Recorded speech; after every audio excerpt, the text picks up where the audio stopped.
Hello everyone, myself Shweta Manikeri, working as an assistant professor in Computer Science Department in Government First Grade College, Bangapet. Operating System is a syllabus for BCA third semester for Bangalore North University. This is session 6. Today class will discuss about process management. Process management is one of the very important function of a operating system. In that we will discuss definition of a process states and scheduling of a processing. Let us understand these concepts in detail one by one. Before going to understand process, we'll understand program. As we know, program is nothing but set of instructions. Think that I wrote a C program P1 and I saved the file with a .c into secondary storage device, that is hard disk, program P1.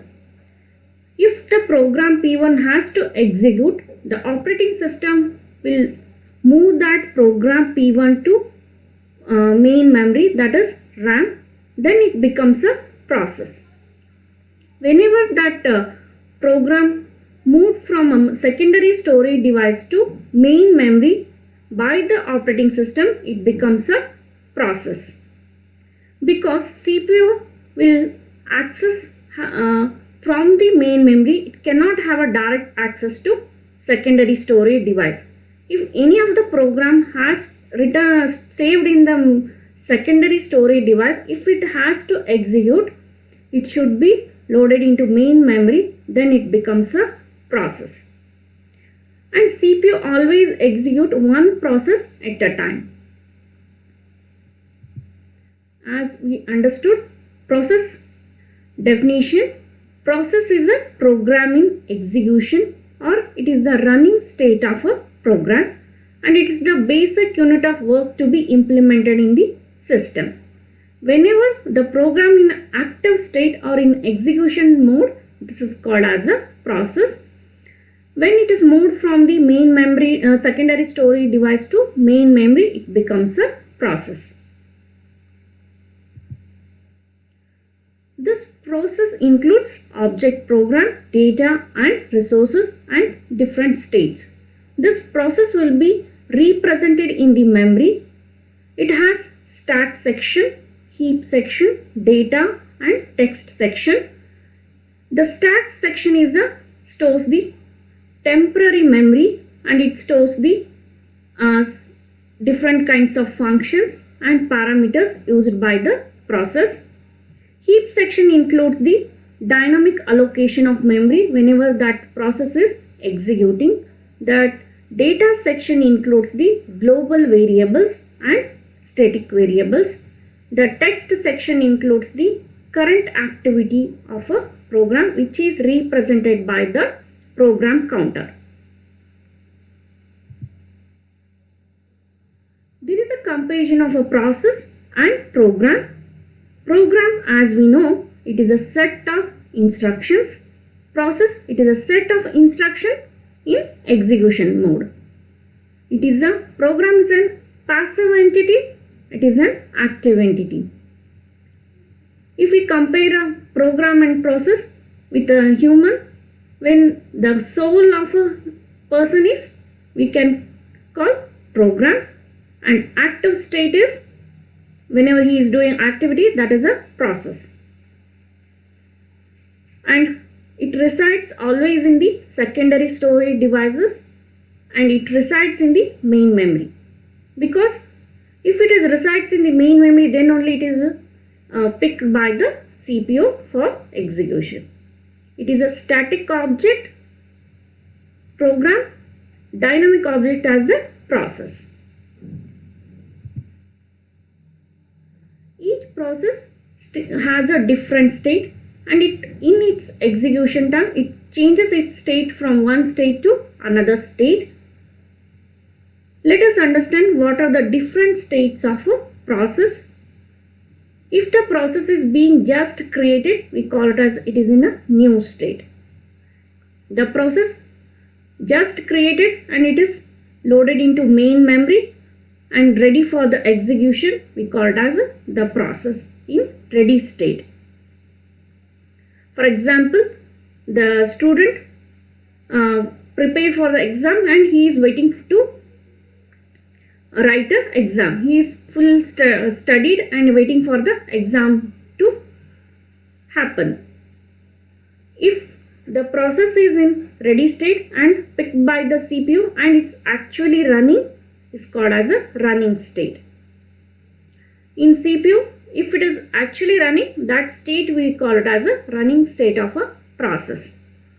The running process in between in the CPU, if it requires any input output devices, that will wait for that resources. That state of a process we call it as a waiting state of a process. For example, if the process waiting for a printer, that state is called as a waiting state of a process. The process has just finished its execution, called as a terminated state. Each process will be represented with the help of a process control block. The operating system represents process control block. It's a kind of data structure. It stores entire attributes of a process, whichever it holds. Process ID. Process ID represents the unique ID which is assigned to a process. As a person will have a different unique Aadhaar ID, PAN card ID, like that. Each process will be uniquely identified with its ID. Each process will be having different state. This process state represents any of the states such as new state, ready state, running state, waiting state or termination state. The program counter is a kind of register. It holds the instruction which is to execute next. CPU register represent the what kind of registers held by the process during its execution.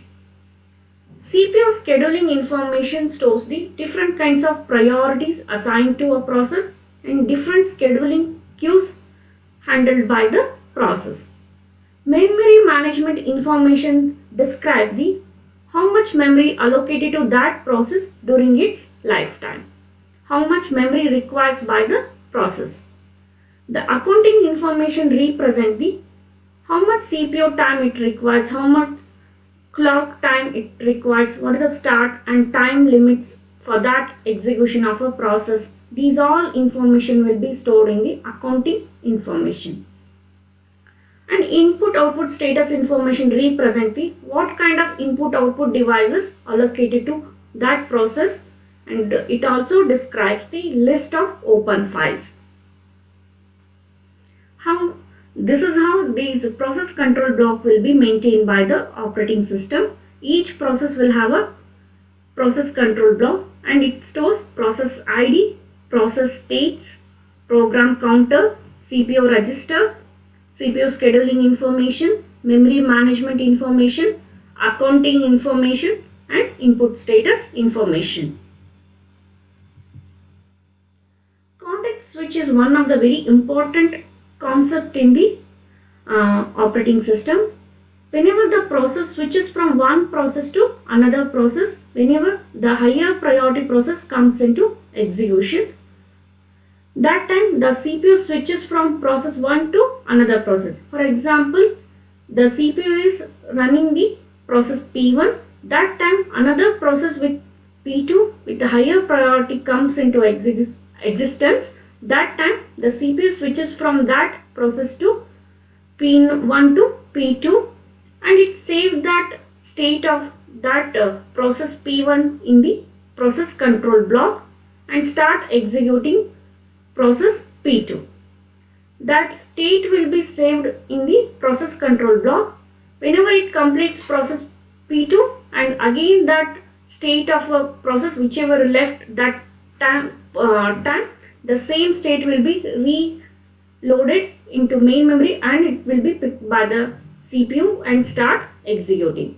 The context switch is the mechanism to store and restore the state or context of a CPU in process control block so that a process execution can be resumed from the same point at a later time. Using this technique is an essential part of a multitasking operating system. It totally time dependent and it depends on the different kinds of hardware supports. This is all represented in a diagrammatic way. The process P0 is executing.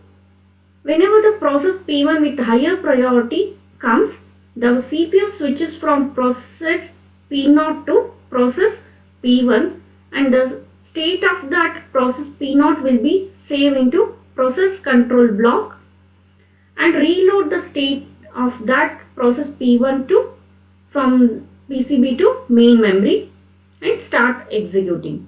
Once it finishes, it again shift to process P0. Again start executing by the CPU. Like that, CPU switches from one process to another process. Because of this context switching, CPU never be idle. It's a most important concept in the operating system and it makes the always busy with the CPU, one of the process, and always it holds one process to execute. It never be idle and it increases the multitasking, multiprocessing and 100% resource utilization. That is the main concept behind the CPU switch or context switching from one process to another process. Process scheduling is handled by the process scheduler. It's a kind of program which decides whenever there are number of processes are running and it switches from one process to another process whenever the higher priority process comes into execution. There are different queues. Job queue. The job queue represents the set of all processes in the system. Whichever processes are present in the system, that will be described by the job queue. Set of all processes which are residing in main memory and ready state and waiting to execute by the CPU, such processes will be represented by the ready queue because the CPU will fetch only the ready queue processes. Device queue representing the set of processes waiting for the any kind of input output devices or resources. They are in waiting state. Such processes will be represented with the help of device queue.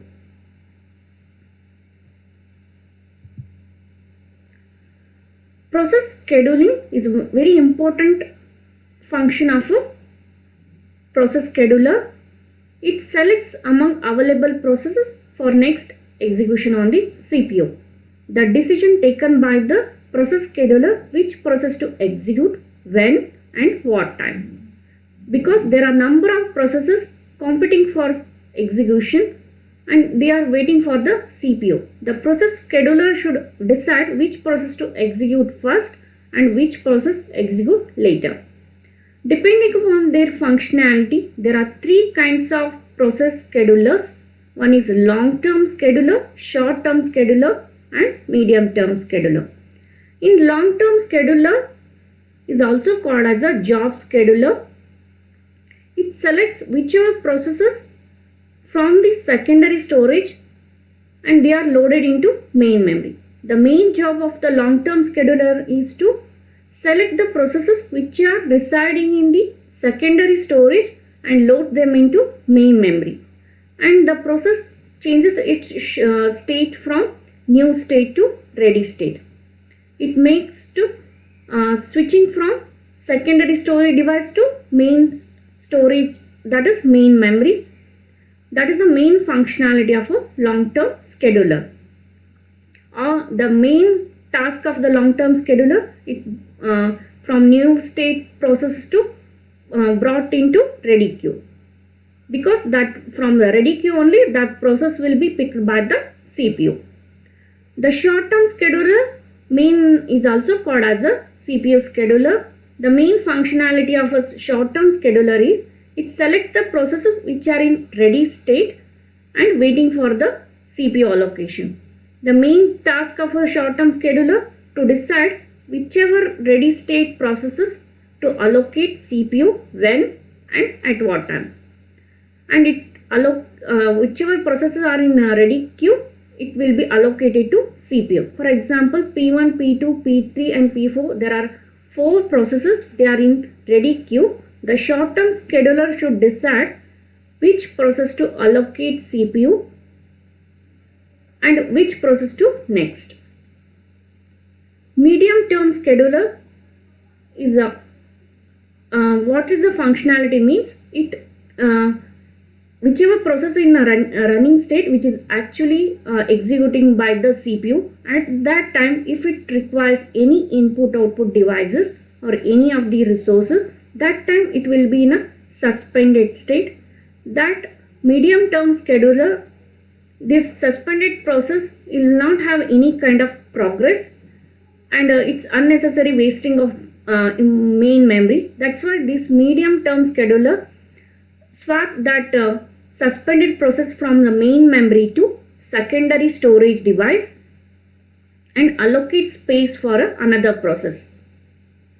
Because that suspended process simply waiting for a long term, it will not do any work till it will get the resource. That's why keeping that process for a long term in the main memory, it's a wastage of main memory. That's why the medium term scheduler, what it will do, it switch or swap that process from the main memory to secondary storage device and allocate or make the space for another process to allocate the space to another process. That is the swapping and swap out is the main function of the medium term scheduler. What long term scheduler will do? It selects the processes from the secondary storage and make them into ready queue by putting them into main memory. Short term scheduler selects whichever processes are in the ready queue and allocates them to CPU. Medium term scheduler, whichever process in the suspended state, from the main memory to load them into secondary storage device and make space for another process to allocate main memory.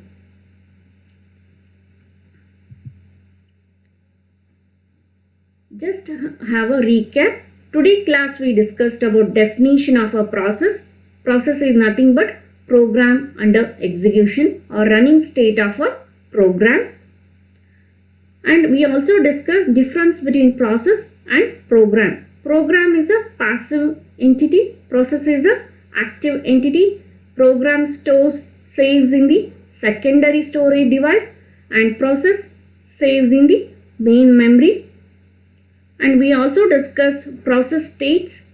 There are different states of a process, that is new state, ready state, running state, waiting state and terminates. The process will be in its lifetime in any one of the states, and process control block is a kind of data structure to hold the different attributes of a process. Process scheduling with diagram and context switching, different kinds of schedulers. They are long-term scheduler, short-term scheduler and medium-term schedulers. We discussed today's class. Thank you. Thank you DCA giving me this opportunity.